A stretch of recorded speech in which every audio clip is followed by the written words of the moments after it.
Okay, real quick, I want to read a part of the book that I started writing for you guys, so you can. And I actually started this book on the 7th of November, which is it's important to me. You don't know about it, but anyways, my life number is a 7, so 7s are always important to me. So I want to read part of this book because it actually references to my opinions and my beliefs about God and religion. And it's not like finished, you guys, so like bear with me, okay? And it's like all sketched up and stuff like that because I don't know where I'm going to put stuff. But for the sake of just elaborating a little bit further, I want to read this to you, okay? My book is called A Glimpse of Reality, and that could be, I could change the name of the book later on, but that's what I'm calling it so far. It's called A Glimpse of Reality, okay? So it starts off sitting around playing, and I'm supposed to be setting a scene, so I haven't set the scene yet. I don't know what we're playing, okay? So this is how the book starts. Somebody talks. I honestly feel like all of this Babylon end of the world shit is just a distraction from a heightened time of consciousness. I feel like these past 5 years, since 2012, has been slowly building up to a once-in-a-lifetime opportunity for an understanding and positive energy flow around the universe. Like the universe is a big compilation of various life forms in various galaxies. And all of these life forms are compiled of energy, or atoms, if you may. And space is the beginning source of all that energy, and gave life to all living things in the entire universe, on every world, on every planet. And space is the God, or that which allows energy to continue, and the stars are the frequency on which all energy flows through. Okay? So, energy is God, and what human beings might call your soul is the energy that God or space or the universe has given us, or that space has allowed to flow into us. And our spirit is our consciousness, and is connected to our brain, and where we have the most frequencies running through. And that is why we are so bombarded and our frequencies constantly jammed by all of the programming through TVs and music. I will reference God and space and the universe frequently so that you can follow the idea that I'm trying to convey when referencing my idea of what God or the higher power exactly is. I am going to keep it the simplest I can. Please briefly push the talk switch. I am going to, sorry, I messed up. I'm going to refer to God as one. Okay, I'm going to try to keep it the simplest I can. I refer to God as one in the same as the universe and space. I will use the word using a word derived from the acronym Universally Space is God, or USIG, pronounced USIG. That's my word for God. I created that word, USIG. That means universally space is God, okay? So everyone is searching for God, when in essence everyone is God, and everyone is connected. If we get down to it, fundamentally, we separated ourselves from each other by disconnecting what remains connected. The most recognizable source of this connection is labeling. Labeling everything separates everything.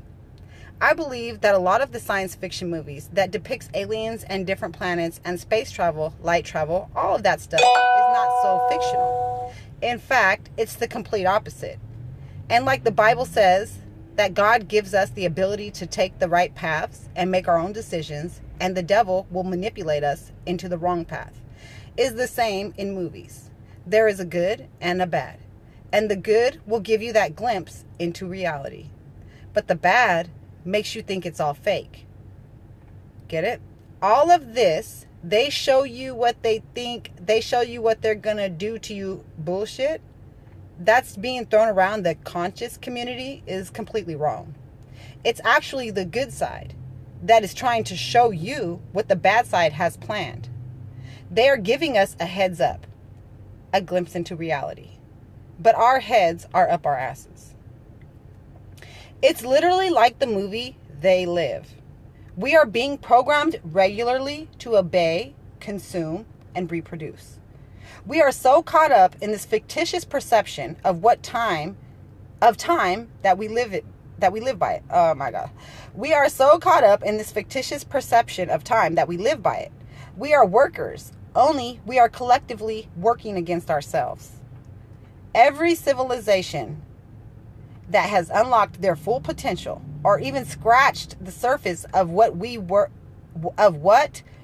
where we came from or how we came about, or what is beyond our world, has been brought down by the same tactics that from the bad.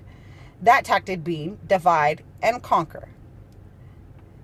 The oldest trick in the book, but they have gotten better at it over the years. Their most effective interventions in making us believe in the value of inanimate things that we must work.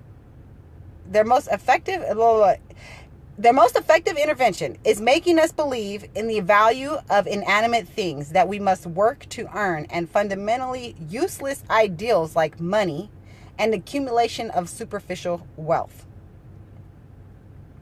Then we fight over who has the control and who controls that. Their other favorite thing is religion.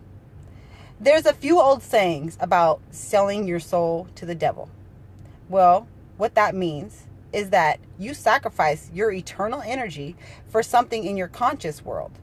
And that energy is consumed by the bad and makes it stronger, and can no longer be recycled by the good, Yusig, or God, meaning space.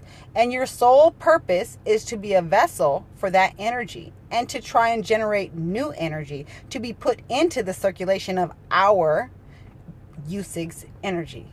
Stronger and more powerful. And to generate new energy to be put into the circulation of our energy. And in effect, our energies getting stronger and more powerful. Seems like everyone just wants to get money or go to church and pay money. Isn't that contradictory? How do you change someone? How do you charge someone? I haven't read this book for a long time. I haven't even written in it. How do you charge someone to hear what comes free in the Bible in the library? Because people are so asleep, they need to be constantly read bedtime stories about the boogeyman to keep them in bed. The Bible is to the bad like the boogeyman is to part of mom's the Bible is to the bad like the boogeyman is part of mom's go-to tactics. Mothers often told their kids that if they get out of bed at night, the boogeyman will get you to keep them in bed.